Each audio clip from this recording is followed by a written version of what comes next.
जय हिंद दोस्तों, मैं अरविंद कुमार माँ क्लासेस लालगंज से। दोस्तों आज हम लोग इस लेक्चर में आज करंट की शुरुआत करेंगे और करंट को हम लोग टॉपिक वाइज पढ़ने वाले हैं। इसमें से ये आज हमारा पहला लेक्चर होगा। करंट 2020 में हम आज देखेंगे हम लोग कौन क्या है इस समय वर्तमान में, कौन किस पद पे कार्य कर रहा है और हमारे आने वाले एग्जाम में एक या दो क्वेश्चन यहाँ से बनते हैं कि कौन किस पद पे कार्य कर रहा है। तो ये महत्वपूर्ण टॉपिक है, इसे हमें अच्छे से देखना है और हम इसे अच्छे से समझेंगे। दोस्तों हम लोग संवैधानिक पदाधिकारियों को देखेंगे आज किस पद पे कौन से व्यक्ति कार्य कर रहे हैं और इसे अच्छे से हम जानेंगे। दोस्तों जैसे कि हमारे देश का सबसे पहला जो पद आता है, सबसे बड़ा जो पद माना गया है वो राष्ट्रपति का है। और राष्ट्रपति वर्तमान में कौन से राष्ट्रपति के पद पे कार्य कर रहा है, उनका नाम है रामनाथ कोविंद।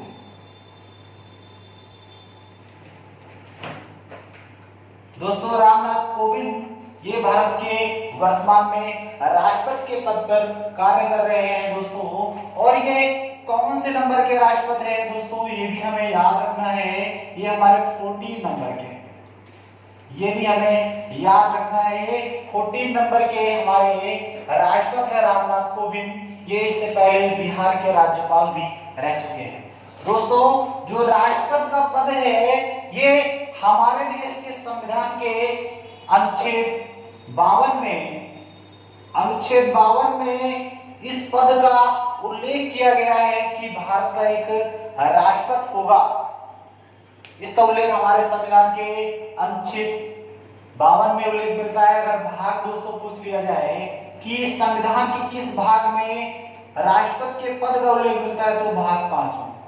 ये भी आपको दोस्तों साथ में याद रख लेना है। और कौन है इस समय, रामनाथ कोविंद। कौन से नंबर के, 14वें राष्ट्रपति के रूप में है ये।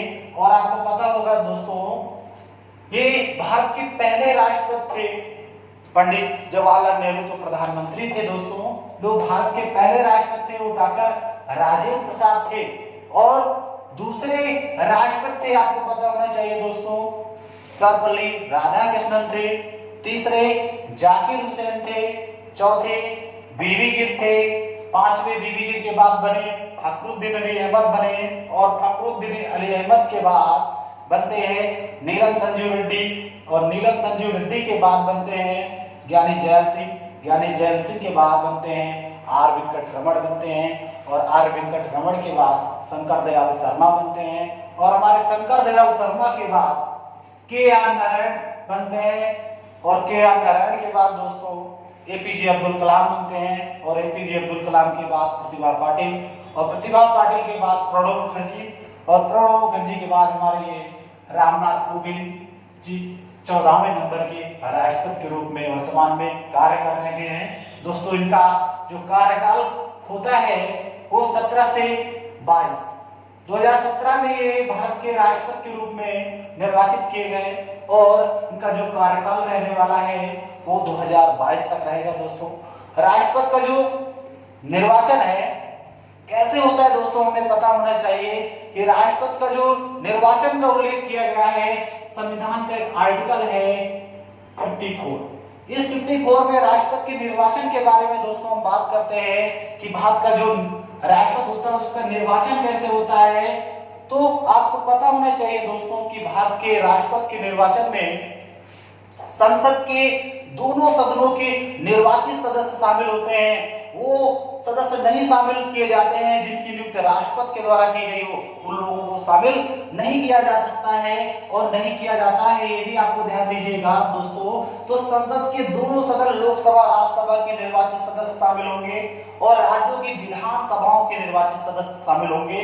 राज्य की विधानसभा में जो एक एंग्लो इंडियन की नियुक्ति राज्यपाल के द्वारा की जाती है उस व्यक्ति को राष्ट्रपति के निर्वाचन में शामिल नहीं किया जाता है दोस्तों। तो राष्ट्रपति के निर्वाचन का जो उल्लेख मिलता है आर्टिकल 54 में मिलता है दोस्तों। तो इस तरह हमारे राष्ट्रपति का निर्वाचन होता है और राष्ट्रपति का जो कार्यकाल होता है वो शपथ के दिन से 5 वर्ष का होता है। और इस इससे पहले भी अपना त्यागपत्र वो उपराष्ट्रपति को दे सकता है दोस्तों, ये भी आपको याद रखना है। यदि राष्ट्रपति संविधान का उल्लंघन कर देता है दोस्तों तो आर्टिकल 61 के तहत उसे महाभियोग के द्वारा हटाया जा सकता है। देश का सर्वोच्च नागरिक होता है, देश का प्रथम नागरिक होता है दोस्तों, ये भी आपको याद रखना है। ये तीनों सेनाओं का सर्वोच्च सेनापति भी माना जाता है दोस्तों, ये भी याद रखिए। कई बार क्वेश्चन आया एग्जाम में कि तीनों सेनाओं का, थल सेना, नौसेना और वायुसेना, तीनों सेनाओं का सर्वोच्च सेनापति किसे माना जाता है, तो राष्ट्रपति को माना जाता है। और एक क्वेश्चन दोस्तों और पूछ लिया जाता है कि संघ की कार्यपालिका की शक्ति किसमें निहित होती है दोस्तों, तो राष्ट्रपति में निहित होती है। संघ की जो कार्यपालिका की शक्ति होती है वो राष्ट्रपति में निहित होती है। इस तरह के कई क्वेश्चन बनते हैं। कार्यकाल अगर पूछा जाए तो शपथ से 5 वर्ष का होता है।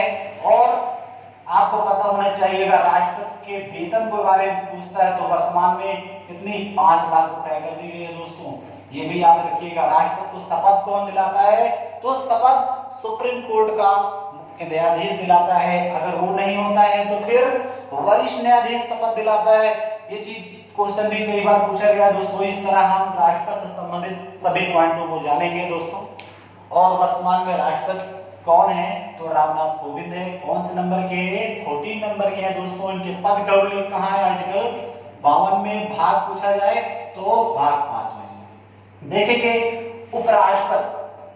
उपराष्ट्रपति दोस्तों अगर पूछा जाए आपसे कि उपराष्ट्रपति के पद पे कौन से व्यक्ति कार्य कर रहे हैं, तो उनका नाम है एम वेंकैया नायडू। एम वेंकैया नायडू, ये दोस्तों आपको याद होना चाहिए। कौन से नंबर के हैं, 13 नंबर के हैं, 13 में। इसको भी आपको याद रखना है। और पहले भारत के उपराष्ट्रपति कौन थे, तो सर्वपल्ली राधाकृष्णन थे दोस्तों, ये भी आपको याद रखना है। इसका जो अनुच्छेद है, अनुच्छेद 63, अनुच्छेद 63 के तहत इसके पद का उल्लेख किया गया कि भारत का एक उपराष्ट्रपति होगा। और उपराष्ट्रपति का जो कार्यकाल होता है दोस्तों वो भी 5 वर्ष का होता है। और इसका चुनाव दोस्तों कैसे होता है, इसमें संसद के दोनों सदनों के कुल सदस्य लोग शामिल किए जाते हैं और इस तरह इसका निर्वाचन होता है दोस्तों, ये भी याद रखिएगा। और एक पॉइंट और भी याद रखना है दोस्तों, जो उपराष्ट्रपति होता है ये राज्यसभा के सभापति के रूप में कार्य करता है। ये आर्टिकल 64 के तहत इसको राज्यसभा के सभापति के रूप में कार्य कराया जाता है। राज्यसभा का अध्यक्ष के रूप में होता है कौन, उपराष्ट्रपति। कौन है वर्तमान में, तो ये एम वेंकैया नायडू है दोस्तों, ये भी आपको याद रखना है। अगला है आपका प्रधानमंत्री कौन है, तो प्रधानमंत्री आपको पता होना चाहिए नरेंद्र मोदी जी है हमारे प्रधानमंत्री। ये कौन से नंबर के हैं, तो ये भी आपको याद रखना है, ये 15वें नंबर के हैं, ये भी आपको याद रखना है। भारत के पहले प्रधानमंत्री पंडित जवाहरलाल नेहरू थे दोस्तों। ये किस पार्टी से हैं, तो बीजेपी से हैं। और बीजेपी पार्टी की स्थापना 1980 में हुई थी दोस्तों। इसका चुनाव चिन्ह जो है वो है कमल, सभी को पता है दोस्तों, तो इसको भी हमें याद रखना है। और इस तरह जो अगर इसका आर्टिकल आपसे पूछा जाए तो आर्टिकल 75, अनुच्छेद 75 में के तहत प्रधानमंत्री जो सत्ता पक्ष का नेता होता है उसे राष्ट्रपति प्रधानमंत्री के पद पर नियुक्त करता है। तो ये भी आपको दोस्तों याद होना चाहिए कि आर्टिकल 75 के तहत राष्ट्रपति सत्ता पक्ष के नेता को, जो बहुमत दल का नेता होता है, उसे 75 के तहत प्रधानमंत्री के पद पर नियुक्ति की जाती है दोस्तों। तो ये आपसे कई बार क्वेश्चन आता है कि प्रधानमंत्री की नियुक्ति होती है, निर्वाचन होता है, तो प्रधानमंत्री की नियुक्ति होती है किस अनुच्छेद के तहत, 75 के तहत इसकी नियुक्ति की जाती है। किसके द्वारा की जाती है, राष्ट्रपति के द्वारा की जाती है। और आपको पता होना चाहिए दोस्तों ये 5 वर्ष बाद इसका स्वयं ही कार्य क्या होता है, कार्यकाल समाप्त हो जाता है, ये भी आपको ध्यान दीजिएगा। अब अगला पॉइंट है आपका सुप्रीम कोर्ट। सुप्रीम कोर्ट जो है हमारे दोस्तों ये दिल्ली में है दोस्तों, आपको पता होना चाहिए। इसके जो मुख्य न्यायाधीश है, मुख्य न्यायाधीश किसे बनाया गया है, तो आपको पता होना चाहिए दोस्तों जो सुप्रीम कोर्ट के मुख्य न्यायाधीश हैं वो इस समय कौन है। तो ये बहुत अच्छा क्वेश्चन है। तो उनका नाम है शरद अरविंद बोबड़े, शरद अरविंद बोबड़े। शरद अरविंद बोबड़े जो इस समय सुप्रीम कोर्ट के मुख्य न्यायाधीश के पद पे कार्य कर रहे हैं दोस्तों, ये कौन से नंबर के हैं? तो 47 नंबर के हैं दोस्तों। ये आपको याद रखना है क्वेश्चन कि जो सुप्रीम कोर्ट के मुख्य न्यायाधीश के पद पे कार्य कर रहे हैं शरद अरविंद बोबड़े, ये कौन से नंबर के हैं? तो 47 नंबर के हैं भारत के मुख्य न्यायाधीश, सुप्रीम कोर्ट के मुख्य न्यायाधीश दोस्तों। और आपको पता होना चाहिए इससे पहले थे रंजन गोगोई, जो जिन्हें राज्यसभा का सदस्य चुना गया है, ये भी याद रखिएगा दोस्तों। अब ध्यान देना है, सुप्रीम कोर्ट जो है दोस्तों हमारी, ये इसकी स्थापना 26 जनवरी 1950 को हुई थी दोस्तों। और 1935 का एक अधिनियम था, भारत शासन अधिनियम, जिसके तहत भारत में एक संघीय न्यायालय की स्थापना का प्रावधान किया गया था। और आजादी के बाद भारत में जो न्यायपालिका है इसको 3 भागों में बांट दिया गया। आपको पता होना चाहिए, सुप्रीम कोर्ट है और हाई कोर्ट और जिला न्यायालय, इसको 3 स्तरीय न्यायालयों में बांट दिया गया, सुप्रीम कोर्ट, हाई कोर्ट और जिला न्यायालय। ये आपको याद रखना है दोस्तों। आपको पता होना चाहिए 2019 में दोस्तों अभी एक संशोधन हुआ है, सुप्रीम कोर्ट के न्यायाधीशों की संख्या के लिए संशोधन किया गया है, जो 9 अगस्त 2019 को पारित हुआ है संसद में। इस संशोधन के द्वारा दोस्तों अब सुप्रीम कोर्ट में जो न्यायाधीश की कुल संख्या कर दी गई है वो 34 हो गई है दोस्तों। आपको पता होना चाहिए 33 न्यायाधीश और एक मुख्य न्यायाधीश, मिला के कुल कितने हो गए हैं? तो 34 न्यायाधीश कर दिए गए हैं 2019 के सुप्रीम कोर्ट न्यायाधीश संशोधन के द्वारा। 9 अगस्त 2019 से सुप्रीम कोर्ट में आपको पता होना चाहिए न्यायाधीशों की कुल संख्या अब कितनी हो गई है? 34 कर दी गई है। और अब तक सुप्रीम कोर्ट की न्यायाधीशों की संख्या में 6 बार संशोधन कर दिया गया है, 6ठा संशोधन है दोस्तों। आपको याद होना चाहिए जब हमारी सुप्रीम कोर्ट की स्थापना हुई थी 26 जनवरी 1950 को दिल्ली में दोस्तों, तब प्रारंभ में हमारी सुप्रीम कोर्ट में 8 न्यायाधीश थे। कुल कितने न्यायाधीश थे? तो 8 न्यायाधीश थे दोस्तों प्रारंभ में 8 न्यायाधीश थे दोस्तों। और 1956 में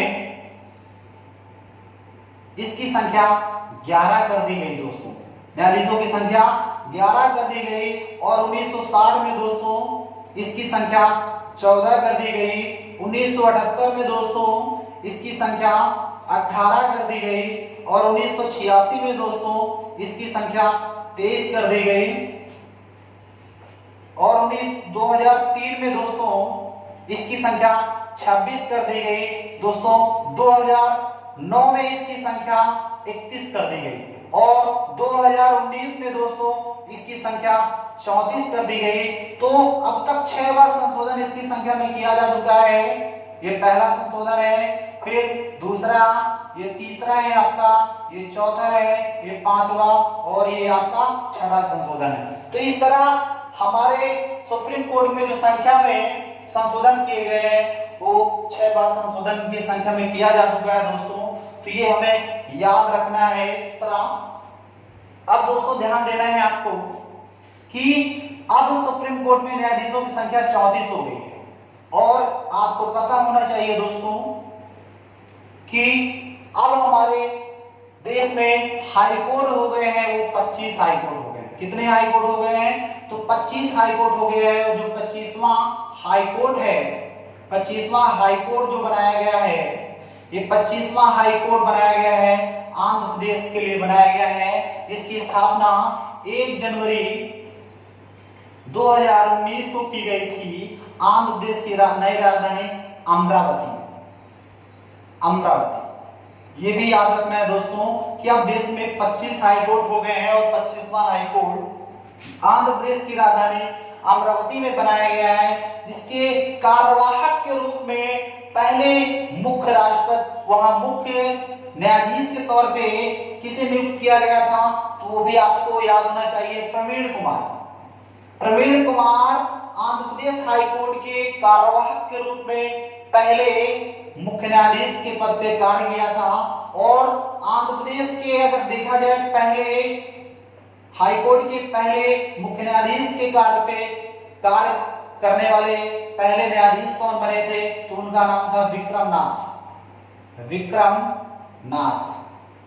ये भी दोस्तों आपको याद होना चाहिए, विक्रमनाथ आंध्र प्रदेश हाई कोर्ट के पहले मुख्य न्यायाधीश हैं। और वर्तमान में दोस्तों देखा जाए आंध्र प्रदेश हाई कोर्ट का जो मुख्य न्यायाधीश के पद पे अभी नियुक्त किए गए हैं उनका नाम है जितेंद्र कुमार महेश्वरी। ये वर्तमान में आंध्र प्रदेश हाई कोर्ट के मुख्य न्यायाधीश के पद पर नियुक्त किए गए हैं दोस्तों। तो इस तरह देश में हाई कोर्ट 25 हो गए हैं। 25वां हाई कोर्ट आंध्र प्रदेश याद रखना है। और जो सुप्रीम कोर्ट के मुख्य न्यायाधीश है वो शरद अरविंद बोबड़े हैं।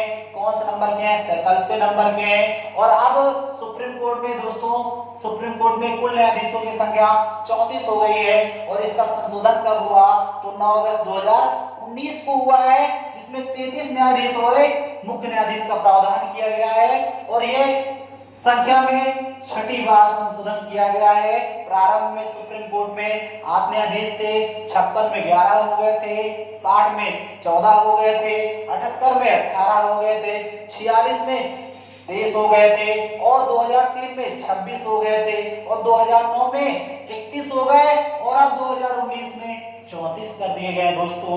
तो ये एक अच्छा नॉलेज है दोस्तों, हमें पता होना चाहिए न्यायपालिका के बारे में। और इससे बेहतर जानकारी जब मैं आपको पॉलिटी पढ़ाऊंगा, सुप्रीम कोर्ट के बारे में पढ़ेंगे हम लोग, तो और भी चीजों को हम वहां पे देखेंगे दोस्तों। करंट के साथ साथ ये चीजें हमें भी याद रखना है, जिससे हम इस नाम को कभी हम भूल ना पाए। ये दोस्तों याद रखना है, ये आपको याद रहेगा हमेशा कि सुप्रीम कोर्ट के मुख्य न्यायाधीश के पद पे कौन कार्य कर रहा है, तो शरद अरविंद बोबड़े। कौन से नंबर के हैं ये, तो ये 47वें नंबर के हैं दोस्तों। और एक चीज याद रखना है दोस्तों, इससे पहले कौन थे, तो आपको रंजन गोगोई थे, उनके पद पे शरद अरविंद बोबड़े बने हुए हैं। और भारत के अगर पहले सुप्रीम कोर्ट के मुख्य न्यायाधीश आपसे पूछ लिया जाए दोस्तों, तो क्या आप बताओगे, तो आपको बताना है हीरालाल जी कार्निया भारत के सुप्रीम कोर्ट के पहले मुख्य न्यायाधीश के पद पे कार्य किया था, हीरालाल जी कार्निया। तो उनके बारे में भी आपको याद रखना है। अब अगला पॉइंट है आपका कि वर्तमान में दोस्तों महान्यायवादी कौन है। महान्यायवादी भारत सरकार का प्रथम विधि अधिकारी, जिसे कानून का ज्ञाता कहा जाता है दोस्तों। महान्यायवादी भारत सरकार को उनके विधिक मामलों में सलाह व सहायता देने के लिए प्रधानमंत्री के द्वारा आर्टिकल 76 के तहत महान्यायवादी की नियुक्ति होती है दोस्तों। और कौन इस समय काम कर रहा है इनके पद पे, तो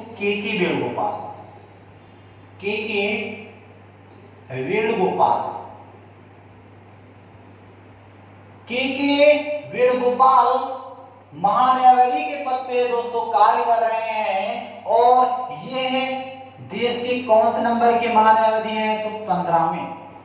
दोस्तों आपको याद रखना है, ये 15वें के वेणुगोपाल देश के महान्यायवादी हैं। और इसका जो अनुच्छेद है, अनुच्छेद 76 के तहत राष्ट्रपति के द्वारा महान्यायवादी की नियुक्ति की जाती है दोस्तों। और महान्यायवादी को हम भारत का प्रथम विधि अधिकारी कहते हैं, कानून का ज्ञाता कहते हैं। और आपको पता होना चाहिए दोस्तों, अक्सर हमारे एग्जाम में महान्यायवादी से क्वेश्चन आता है कि निम्नलिखित में से कौन सा पदाधिकारी संसद का सदस्य न होते हुए भी संसद की कार्यवाही में शामिल हो सकता है या संसद को संबोधित कर सकता है। तो कौन सा पद है दोस्तों, तो महान्यायवादी है, जो संसद का सदस्य ना होते हुए भी संसद की कार्यवाही में शामिल हो सकता है और उसे संबोधित कर सकता है। और उसकी नियुक्ति आर्टिकल 76 के तहत राष्ट्रपति के द्वारा की जाती है। और इसकी योग्यता क्या होती है दोस्तों, जो सुप्रीम कोर्ट के मुख्य न्यायाधीश की योग्यता होती है वही इसकी भी योग्यता होती है कि वह किसी राज्य के हाई कोर्ट में 5 वर्ष तक लगातार न्यायाधीश के पद पे कार्य किया हो या किसी राज्य के हाई कोर्ट में 10 वर्ष तक अधिवक्ता या एडवोकेट के तौर पे कार्य किया हो तो उसको सुप्रीम कोर्ट का मुख्य न्यायाधीश या महान्यायाधीश के पद पर राष्ट्रपति के द्वारा नियुक्त किया जा सकता है। और इसका जो कार्यकाल होता है वो राष्ट्रपति के प्रसाद पर्यंत होता है। तो महान्यायाधीश के पद पर दोस्तों कौन कार्य कर रहा है, तो के वेणुगोपाल कार्य कर रहे हैं। ये कौन से नंबर के हैं दोस्तों, तो ये 15वें नंबर के हैं। अगर अब दोस्तों पूछ लिया जाए कि भारत के सबसे पहले महान्यायाधीश के पद पे कौन से व्यक्ति ने कार्य किया था, तो उनका नाम था एमसी सीतलवार। एमसी सीतलवार ये भारत के पहले महान्यायाधीश थे दोस्तों। ये भी आपको याद रखना है कि अगर पूछा जाए भारत के पहले महान्यायाधीश कौन थे, तो एमसी सीतलवार भारत के पहले महान्यायाधीश थे दोस्तों। और पहले मुख्य न्यायाधीश कौन थे, हीरालाल जी गार्नियर पहले प्रधानमंत्री, पंडित जवाहरलाल नेहरू पहले उपराष्ट्रपति, सर्वपल्ली राधाकृष्णन पहले राष्ट्रपति। अगर पूछ लिया जाए तो डॉक्टर राजेंद्र प्रसाद दोस्तों। तो हम सभी के बारे में डिटेल से जान रहे हैं और अच्छा पढ़ने की कोशिश कर रहे हैं, वर्तमान को भी जान रहे हैं हम, और पहले कौन इस पद पे कार्य करता था, इस पद के लिए कैसे चुना जाता है, क्या योग्यता है और कौन सा आर्टिकल है दोस्तों, ये भी हम लोग साथ में देख रहे हैं। तो ये बेहतर नॉलेज है, इन चीजों को हम अच्छे से पढ़ पाएंगे और हमारे एग्जाम में हमें जो क्वेश्चन पूछे जाते हैं उसमें भी मदद मिल पाएगी। दोस्तों आगे देखना है नियंत्रक महालेखा परीक्षक जिसको बोलते हैं कैग दोस्तों, ये भी आपको याद रखना है। नियंत्रक महालेखा परीक्षक के पद पे कौन कार्य कर रहा है दोस्तों, तो आपको याद होना चाहिए राजीव महर्षि। उनका नाम क्या है, राजीव महर्षि। राजीव महर्षि ये नियंत्रक महालेखा परीक्षक के पद पे कार्य कर रहे हैं। ये देश के 13वें नियंत्रक महालेखा परीक्षक हैं दोस्तों। आपको याद होना चाहिए नियंत्रक महालेखा परीक्षक, नियंत्रक मतलब किसी चीज की देख रेख, महालेखा मतलब पूरे देश का लेखा जोखा कौन तैयार करता है, केंद्र सरकार या राज्य सरकार में किस विभाग का कितना खर्चा है, कितना विभाग में पैसा आ रहा है, किसको कितना दिया जा रहा है, किस काम में कितना लगाया जा रहा है, पूरे देश का लेखा जोखा किसके द्वारा तैयार किया जाता है दोस्तों, तो वो है नियंत्रक महालेखा परीक्षक। ये कौन है, राजीव महर्षि है। ये कौन से नंबर के हैं, 13वें नंबर के हैं। और इनका अगर अनुच्छेद पूछ लिया जाए तो अनुच्छेद 148 में नियंत्रक महालेखा परीक्षक के पद का उल्लेख किया गया है और नियंत्रक महालेखा परीक्षक की नियुक्ति राष्ट्रपति के द्वारा की जाती है। अनुच्छेद 148 कह रहा है दोस्तों, इसका जो कार्यकाल होता है वो 6 वर्ष का होता है दोस्तों। आपको याद रखना है कि नियंत्रक महालेखा परीक्षक का कार्यकाल अगर आपसे पूछा जाए तो 6 वर्ष का होता है दोस्तों। और आपको याद होना चाहिए दोस्तों, यही एक ऐसा पद है जिसके रिटायर होने के बाद इसे दूसरे पद पे कार्य न करने का प्रावधान किया गया है। एक किसी दूसरे पद पे कार्य फिर नहीं कर सकता है दोस्तों, क्योंकि आपको पता होना चाहिए पूरे देश का लेखा जोखा जानता है। इसे रिटायर होने के बाद किसी दूसरे पद पे कार्य न करने का प्रावधान का उल्लेख हमारे संविधान में है दोस्तों। तो पूछा जाता है दोस्तों, तो इसके बारे में भी जानना है कि नियंत्रक महालेखा परीक्षक के पद पे कौन से व्यक्ति कार्य कर रहे हैं, तो राजीव महर्षि कार्य कर रहे हैं। कौन से नंबर के, 13वें नंबर के हैं। और इनकी नियुक्ति कौन करता है, तो राष्ट्रपति करता है। किस अनुच्छेद में इसका उल्लेख है, अनुच्छेद 48 में इसका ये उल्लेख मिलता है, 148 में मिलता है दोस्तों। इसका कार्यकाल 6 वर्ष का होता है दोस्तों। और आपको पता होना चाहिए कि नियंत्रक जो महालेखा परीक्षक होता है ये सबसे पहले इस पद पे कार्य करने वाले व्यक्ति कौन थे, मतलब कि भारत के पहले नियंत्रक महालेखा परीक्षक कौन थे। जैसे हमने यहाँ पे देखा था एमसी सीतलवार महान्यायाधीश थे और हीरालाल जी गार्नियर भारत के पहले मुख्य न्यायाधीश थे। और आपको पता होना चाहिए प्रधानमंत्री सबसे पहले पंडित जवाहरलाल नेहरू थे, उपराष्ट्रपति सर्वपल्ली राधाकृष्णन थे, भारत के पहले राष्ट्रपति डॉक्टर राजेंद्र प्रसाद थे। वैसे ही हम यहाँ पे देखेंगे, आपसे याद होना चाहिए नियंत्रक महालेखा परीक्षक के पद पे कार्य करने वाले पहले व्यक्ति थे वी नरहरि राव। वी नरहरि राव पहले व्यक्ति थे जिन्हें नियंत्रक महालेखा परीक्षक के पद पे कार्य कराया गया था। तो ये भी आपको याद रखना है दोस्तों। अब ध्यान देना है, अगला पद है आपका मुख्य निर्वाचन आयुक्त। दोस्तों मुख्य निर्वाचन आयुक्त जो हमारे निर्वाचन जो हमारा बोर्ड है, हमारा चुनाव आयोग, इसकी स्थापना आपको पता होना चाहिए दोस्तों।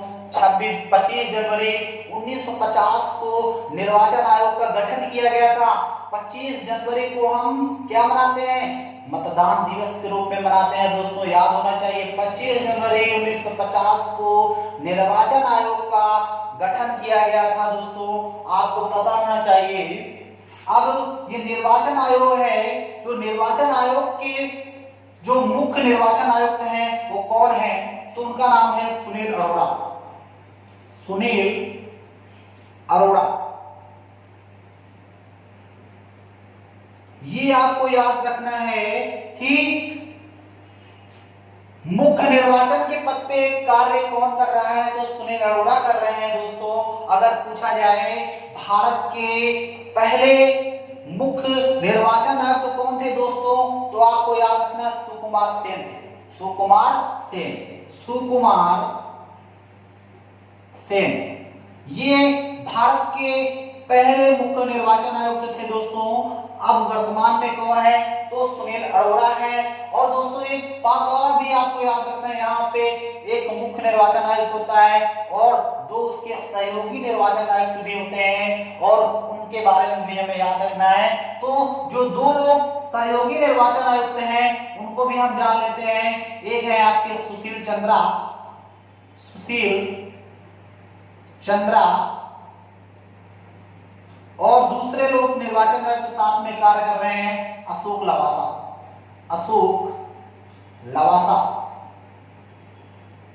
ये दोस्तों इनके नाम भी आपको याद रखना है। आपसे पूछा जा सकता है कि अभी हाल ही में निर्वाचन आयुक्त के पद पे किसको नियुक्त किया गया? तो अशोक लवासा को बनाया गया है। दो लोग निर्वाचन आयुक्त और एक मुख्य निर्वाचन आयुक्त होते हैं दोस्तों। तो आपको याद रखना है मुख्य निर्वाचन आयुक्त सुनील अरोड़ा और पहले अगर पूछा जाए सुकुमार सेन, और साथ में दो लोग कौन? सुशील चंद्रा और अशोक लवासा। दोस्तों अगला है आपका आरबीआई के गवर्नर के बारे में पूछा गया है दोस्तों। तो आपको याद रखना है आरबीआई के गवर्नर के जो आरबीआई के समय गवर्नर हैं वो कौन है इस समय दोस्तों? तो आरबीआई का जो गवर्नर है उनका नाम है शक्तिकांत दास।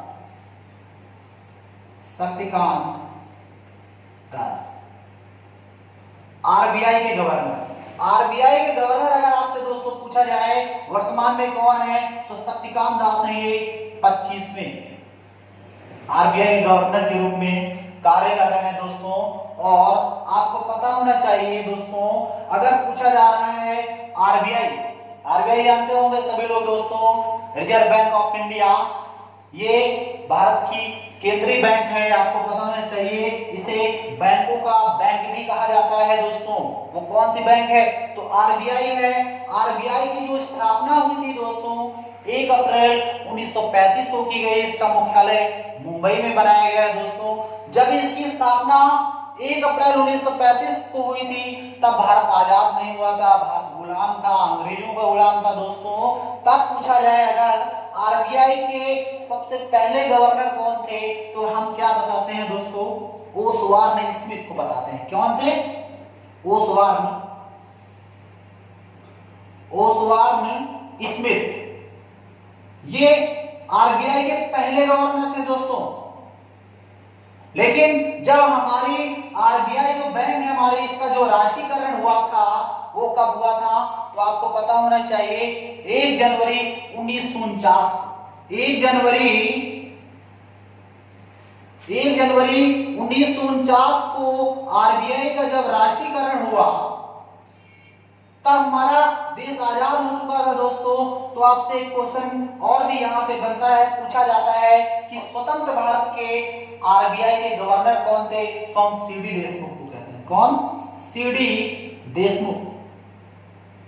सीडी देशमुख आरबीआई के स्वतंत्र भारत के पहले गवर्नर थे, सीडी देशमुख। अगर ऐसे पूछा जाए कि आरबीआई के पहले गवर्नर कौन थे, तो वो सवाल नहीं स्मित, क्योंकि 1 अप्रैल 1935 को आरबीआई की स्थापना हुई थी, लेकिन इसका जो राष्ट्रीयकरण हुआ था वो 1 जनवरी 1949 को हुआ था दोस्तों। तब स्वतंत्र भारत के पहले आरबीआई के गवर्नर बने थे सीडी देशमुख। और वर्तमान में कौन है?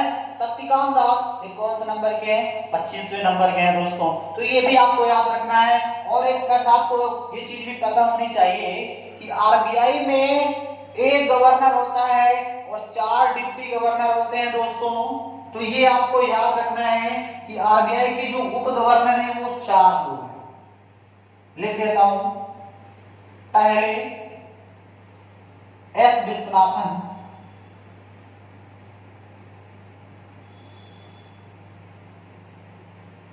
दूसरे हैं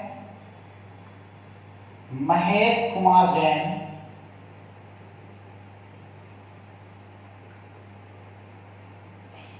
तीसरे हैं विभू प्रसाद कानूनगो। विभू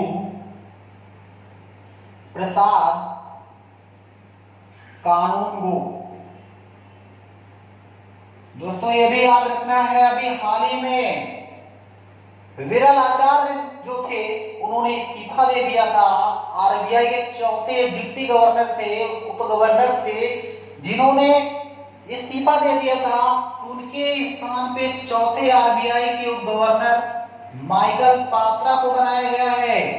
माइकल पात्रा, तो ये याद रखना है, माइकल पात्रा बन चुके हैं आरबीआई के चौथे उप गवर्नर। तो ये हमें याद रखना है, ये हमारे एग्जाम की दृष्टि से इंपॉर्टेंट है। पूछा जा सकता है आरबीआई के चौथे गवर्नर के रूप में किसने अपना पद संभाला है, तो माइकल पात्रा ने। तो आरबीआई का अगर गवर्नर पूछा जाए तो शक्तिकांत दास। डिप्टी गवर्नर कितने लोग? 4 लोग हैं, एस विश्वनाथन, महेश कुमार जैन, विभू प्रसाद कानूनगो और माइकल पात्रा। तो ये चीजें भी आपको याद रखना है दोस्तों। आगे देखते हैं, पूछा जाता है लोकसभा अध्यक्ष। सभी लोग जानते हैं भाजपा में लोकसभा अध्यक्ष ओम बिड़ला को बनाया गया है। कौन है? ओम बिड़ला भारत के लोकसभा अध्यक्ष के रूप में कार्य कर रहे हैं। और इसको साफ कर देता हूं दोस्तों, नोट कर लेना। ओम बिड़ला भारत के वर्तमान में लोकसभा अध्यक्ष ओम बिड़ला।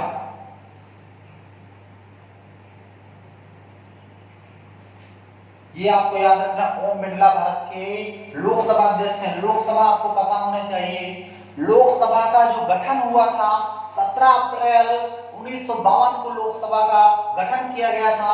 और लोकसभा के पहले जो अध्यक्ष थे जीवी मालंकर, आपको पता होना चाहिए, गणेश देव जी मालंकर बोलते हैं इनको, जीवी मालंकर। आपको पता होना चाहिए इस समय कौन है? ओम बिड़ला है। और लोकसभा का गठन कब हुआ? 17 अप्रैल 1952 को। लोकसभा की पहली बैठक पूछे तो 6 मई 1952 को लोकसभा की पहली बैठक हुई थी। और लोकसभा में अधिकतम सदस्यों की संख्या कितनी हो सकती है दोस्तों? तो 552 सदस्य हो सकते हैं दोस्तों, ये आपको याद होना चाहिए। 552 अधिकतम हो सकते हैं, जिनमें से 530 राज्यों से हो सकते हैं और 20 केंद्र शासित प्रदेश से हो सकते हैं। और लोकसभा में 2 एंग्लो इंडियन की नियुक्ति किसके द्वारा की जाती है? तो राष्ट्रपति के द्वारा की जाती है दोस्तों। इस तरह 552 हो जा सकते हैं। और 2026 तक अभी लोकसभा की सीटों की बढ़ोतरी नहीं हो सकती है। यह भी प्रावधान आपके संविधान में लिखा हुआ है कि 2026 तक अभी हमारे यहाँ लोकसभा की सीटें नहीं बढ़ाई जाएंगी दोस्तों। और वर्तमान में अधिकतम कितनी हो सकती हैं? 552। 530 राज्यों से, 20 केंद्र शासित प्रदेश से, 2 राष्ट्रपति के द्वारा चुना जाता है एंग्लो इंडियन, जो आपको पता होना चाहिए चिकित्सा के क्षेत्र में, साहित्य के क्षेत्र में, विज्ञान क्षेत्र, कला के क्षेत्र में निपुण हो या आगे हो, उससे संबंधित हो, उसमें चुना जाता है एंग्लो इंडियन। ये आपको याद रखना है। और आपको पता होना चाहिए दोस्तों, वर्तमान में अगर लोकसभा की सीटें पूछे तो क्या बताओगे? या 545 45 वर्तमान में लोकसभा की सीटें हैं और लोकसभा के चुनाव होता है, आपको पता होना चाहिए। इनमें से 530 राज्यों से कितने होने चाहिए? 530, तो 530 है राज्यों से और 13 केंद्र शासित प्रदेश से थे। कितने? 13 केंद्र शासित प्रदेश से और 2 राष्ट्रपति के द्वारा कितने हो गए? 545 हो गए। कमी कहां आई? केंद्र शासित प्रदेश में दोस्तों। तो ये आपको याद रखना है, 530 राज्यों से हैं, 13 केंद्र शासित प्रदेश से और 2 राष्ट्रपति के द्वारा कुल कितने हो गए? 545 हो गए। अधिकतम 552। अध्यक्ष कौन है? ओम बिरला। ये आपको याद रखना है। और अगर आपसे पूछा जाए लोकसभा का उपाध्यक्ष कौन है दोस्तों, तो आप क्या बताओगे? लोकसभा का उपाध्यक्ष तो M Thambidurai. M Thambidurai, M Thambidurai को लोकसभा का उपाध्यक्ष बनाया गया है दोस्तों, ये भी याद रखना है। एम थंबीदुरई लोकसभा के उपाध्यक्ष के पद पे हैं। अगर पूछा जाए लोकसभा का महासचिव तो स्नेहलता श्रीवास्तव, स्नेहलता श्रीवास्तव। दोस्तों आपको पता होना चाहिए लोकसभा का महासचिव पूछा जाए तो स्नेहलता श्रीवास्तव है। ये भारत की लोकसभा की पहली महिला महासचिव है, पहली महिला महासचिव है दोस्तों। इसलिए इंपॉर्टेंट है, कई एग्जाम में ये क्वेश्चन पूछा जा चुका है कि भारत की पहली महिला महासचिव कौन है, तो आपको बताना है स्नेहलता श्रीवास्तव है भारत की पहली महिला महासचिव और ये वर्तमान में इस पद पे कार्य कर रहे हैं। अगर पूछ लिया जाए लोकसभा का सत्ता पक्ष का नेता, दोस्तों आपको पता होना चाहिए जो लोकसभा का जो बहुमत दल का नेता होता है, सत्ता पक्ष का नेता होता है, उसे राष्ट्रपति अनुच्छेद 75 के तहत प्रधानमंत्री के पद पर नियुक्त करता है। तो सत्ता पक्ष के नेता हमारे प्रधानमंत्री जी कौन है? नरेंद्र मोदी। तो आपको ये भी पता होना चाहिए दोस्तों।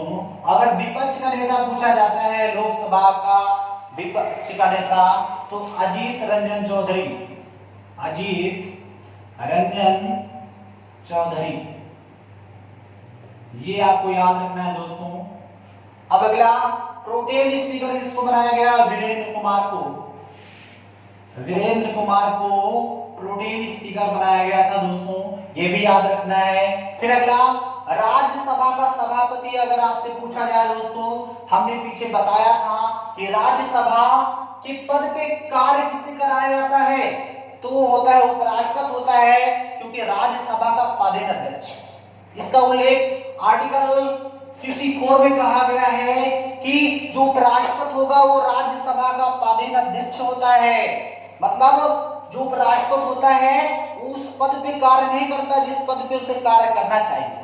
तो ये कहां पे कार्य करता है? राज्यसभा को संचालित करता है, राज्यसभा के अध्यक्ष के रूप में कार्य करता है दोस्तों। तो ये आपको याद रखना है कौन है? M Venkaiah Naidu, M Venkaiah Naidu. दोस्तों ये याद रखना है, यदि आप राष्ट्रपति का पद किसी कारणवश रिक्त हो जाता है तो ये जो एम वेंकैया नायडू उपराष्ट्रपति के पद पे है भी हैं और ये सभापति के रूप में भी कार्य कर रहे हैं, तो उनके स्थान पे ये कार्य करने चले जाएंगे। अगर राष्ट्रपति के स्थान पे कार्य करने चले जाते हैं तो ये पद रिक्त हो जाता है ना दोस्तों, पद रिक्त हो जाता है ना, रिक्त हो जाएगा तो राज्यसभा को संचालित व उसकी देखरेख के लिए एक बनाया जाता है उपसभापति दोस्तों। तो पूछा जाता है राज्यसभा का उपसभापति कौन है, तो हरिवंश नारायण सिंह, हरिवंश नारायण सिंह। आपको पता होना चाहिए दोस्तों हरिवंश नारायण सिंह को राज्यसभा का उपसभापति बनाया गया है। ये हमारे उत्तर प्रदेश के बलिया के रहने वाले हैं दोस्तों। बलिया जानते हो ना, आपके उत्तर प्रदेश में पूर्वी जिला किसको कहा जाता है, तो बलिया को कहा जाता है दोस्तों। अगर पूछ लिया जाए उत्तर प्रदेश का पश्चिमी जिला कौन सा है, तो शामली बताते हैं। उत्तर प्रदेश का उत्तरी पूछा जाए कि उत्तरी जिला कौन सा, तो हम बताते हैं सहारनपुर। दक्षिण में कौन सा है, सोनभद्र है। तो इन चीजों को भी जानते हैं, तो वही बलिया है। बलिया का शेर किसे कहा जाता है, चित्तू पांडे को कहा जाता है, जो मंगल पांडे के भाई थे। 1857 की क्रांति याद है ना दोस्तों, उन्हीं के भाई थे चित्तू पांडे, बलिया का शेर बोलते हैं, उन्हीं बलिया के रहने वाले हैं हरिवंश नारायण सिंह। और उत्तर प्रदेश का पूर्वी जिला है कौन? बलिया। बलिया एक ऐसा जिला है जो बिहार से स्पर्श करती है इसकी सीमा। तो ये पूछा जाता है उत्तर प्रदेश का कौन सा जिला है जो बिहार से लगता है, तो बिहार बॉर्डर लगता है तो बलिया है, ये भी आपको याद रखना है दोस्तों। और इसी बलिया से प्रधानमंत्री मोदी ने एक योजना चालू की थी, आपको याद होना चाहिए, उज्ज्वला गैस योजना, 8 करोड़ महिलाओं के लिए फ्री रसोई जो चूल्हा सिलेंडर देने का प्रावधान की शुरुआत भी 2016 में प्रधानमंत्री मोदी ने बलिया से ही चालू किया था। तो बलिया के उपसभापति कौन बनाए गए? हरिवंश नारायण सिंह को राज्यसभा का उपसभापति बनाया गया है। और सभापति कौन है? वेंकैया नायडू। अगर महासचिव पूछा जाए, जैसे यहाँ पे महासचिव स्नेहलता श्रीवास्तव थी, वैसे राज्यसभा में महासचिव कौन है? तो देश दीपक वर्मा। देश दीपक वर्मा को राज्यसभा का महासचिव बनाया गया था। और वहां पे लोकसभा की पहली महिला महासचिव बनी थी स्नेहलता श्रीवास्तव। तो दोस्तों एक क्वेश्चन याद आना चाहिए, अगर पूछ लिया जाए कि राज्यसभा की क्या पहली महिला महासचिव अब तक बन चुकी है या नहीं बन चुकी? जैसे लोकसभा में तो अभी बनी हुई है, पहले नहीं बनी, इस वजह से पहली महिला महासचिव स्नेहलता श्रीवास्तव हो गई। वैसे ही दोस्तों राज्यसभा की क्या अभी तक कोई महिला महासचिव नहीं बन पाई? तो ये क्वेश्चन खड़ा होता है ना, क्वेश्चन निकल के आता है ना, तो दोस्तों हाँ बन पाए हैं, पहले ही बन चुकी है। उनका नाम है रमा देवी, रमा देवी। ये दोस्तों याद होना चाहिए, अगर आपसे पूछ लेता है कभी एग्जाम में कि जिस तरह लोकसभा की वर्तमान में पहली महिला महासचिव स्नेहलता श्रीवास्तव है, उसी प्रकार राज्यसभा की पहली महिला महासचिव कौन थी? तो रमा देवी। अगर वर्तमान में पूछता है तो फिर तो हमारे पास ऑप्शन है देश दीपक वर्मा का है, तो ये बताना है। अब राज्यसभा में सत्ता पक्ष का नेता कौन है दोस्तों? राज्यसभा में सत्ता पक्ष का नेता बनाया गया थावर चंद गहलोत। थावर चंद गहलोत, ये दोस्तों याद रखना है। राज्यसभा का सत्ता पक्ष का नेता थावर चंद गहलोत को बनाया गया है और विपक्ष का नेता बनाया है गुलाम नबी आजाद। गुलाम नबी आजाद कांग्रेस के वरिष्ठ नेता हैं गुलाम नबी आजाद। इनको राज्यसभा का विपक्ष का नेता बनाया गया दोस्तों। अब अगला हमें याद रखना है विदेश मंत्री अगर आपसे पूछा जाता है तो हम क्या बताएंगे? एस जयशंकर। एस जयशंकर ये हमारे विदेश मंत्री हैं। और विदेश सचिव बहुत ही इंपॉर्टेंट है दोस्तों, ये अभी चेंज हो गए हैं। विदेश सचिव पहले थे विजय केशव गोखले, ये आपको याद रखना है। इससे पहले विदेश सचिव थे विजय केशव गोखले। वर्तमान में भी नए विदेश सचिव बनाए गए हर्षवर्धन श्रृंगला। हर्षवर्धन श्रृंगला ये इस समय वर्तमान में अभी हाल ही में इनको विदेश सचिव के पद पर नियुक्ति हुई है दोस्तों। इससे पहले विजय केशव गोखले के स्थान इन्होंने लिया है। तो ये हमारे एग्जाम की दृष्टि इंपॉर्टेंट है दोस्तों। इस तरह एक बार हमने नोट कर लिया तो कुछ चेंज होता है तो हम व्हाइटनर लगा के अपडेट कर लेंगे। इस तरह हम करंट के सभी टॉपिक वाइज पढ़ने वाले हैं दोस्तों। और एक अच्छी सी आप नोट्स बना सकते हैं, अब इसके माध्यम से चीजों को सीख सकते हैं। और कई सारी चीजों को मैं बता रहा हूं साथ में। अगर पूछा जाए भारत के पहले विदेश मंत्री कौन थे तो पंडित जवाहरलाल नेहरू भारत के पहले विदेश मंत्री थे। विदेश नीति का जन्मदाता उन्हें माना गया है। वर्तमान में कौन है? एस जयशंकर हैं। और विदेश सचिव कौन है? तो हर्षवर्धन श्रृंगला है, ये याद रखना है। उसी प्रकार रक्षा मंत्री कौन है? आपको पता हो, राजनाथ सिंह। राजनाथ सिंह ये हमारे रक्षा मंत्री हैं दोस्तों। और इसी प्रकार रक्षा सचिव कौन है? तो अजय कुमार। अजय कुमार क्या है दोस्तों? रक्षा सचिव के पद पे कार्य कर रहे हैं। तो ये भी हमें याद रखना है। वैसे ही आपसे पूछा जाए पहले रक्षा मंत्री कौन है दोस्तों? तो बलदेव सिंह भारत के पहले रक्षा मंत्री थे। और ये अंतरिम सरकार में भी पहले रक्षा मंत्री बनाए गए थे दोस्तों। तो ये हमें याद रखना है। वैसे ही गृह मंत्री दोस्तों कौन है? तो गृह मंत्री हमारे वर्तमान में आपको पता होना चाहिए दोस्तों, गृह मंत्री अमित शाह।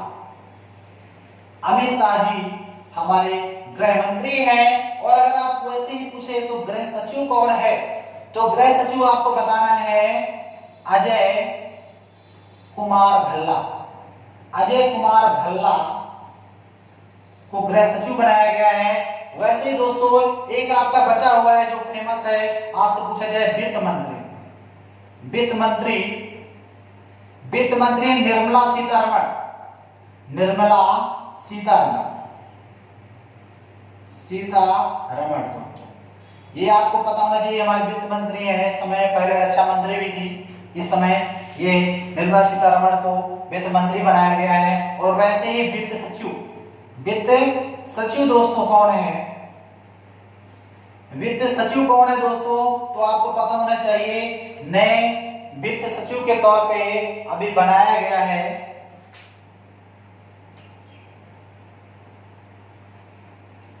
नए वित्त सचिव। अभी इससे पहले थे राजीव कुमार थे, और अभी हाल ही में चेंज कर दिया गया है दोस्तों, तो उनके बारे में अभी हम जानेंगे। यहां दिख रहा है या नहीं दिख रहा, ऊपर लिख देता हूं।